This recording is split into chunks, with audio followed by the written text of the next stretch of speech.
The 10 News Weather Authority from the JES Weather Center. Good evening, everybody. I'm meteorologist Edward Shaw.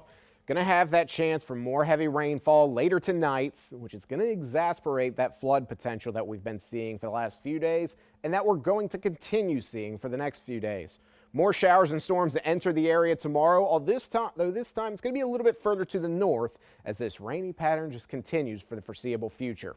Looking at satellite radar right now, you can see where we have a few stronger showers and storms popping up, one of which is in Bedford County as we look at what's going on there, and then further to the east out towards Lynchburg and the Appomattox area overall. Now, a lot of these storms, they're going to be producing quite a bit of lightning as well as some of those stronger downpours here and there. So it's going to be something to watch for as we go through tonight, the next hour or two, and as we go into the next few days.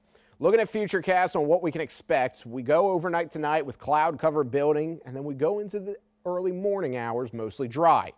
However, about 2 p.m., that's going to be when we see this initial line of thunderstorms moving through the area, pretty much stretched across the I-81 corridor. And as those storms move into the central parts of the state, that's going to be when we see more flooding concerns, particularly in areas that have already been hit hard by rainfall.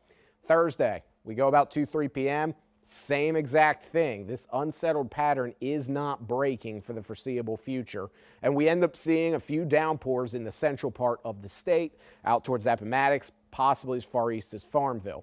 Friday, though, we start out mostly dry with cloud cover within the area, and a lot of that cloud cover is going to limit our thunderstorm potential, but not exactly the rain potential, as we're going to have more moisture just flowing continuously within our area.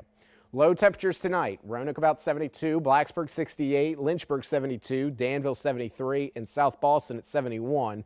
So still pretty mild and pretty typical for overnight lows for summer. And as we go into tomorrow, high temperatures going to feel pretty seasonable as well, if not a degree or two above average. Roanoke at about 90, Blacksburg 86, Lynchburg 90, South Boston 89, and Covington at 88 degrees. As we turn our attention further to the south, got to talk about the tropics. 40% chance of development into our next storm, which I believe would be Dexter here as this system moves for the west. Now, a lot of this is going to depend on what happens within the next 24 hours as to whether this storm forms into a tropical cyclone or not. The areas that it's heading into, being that northern Gulf Coast area, the waters there are more favorable than where it is right now, which is right over parts of the Florida Panhandle. But we're going to have to wait and see how exactly this unfolds over the next few hours and the next day before we determine whether it's going to form and end up turning to the north as models are projecting. 7-day outlook, nothing but rainfall with temperatures in the 80s and 90s throughout the week.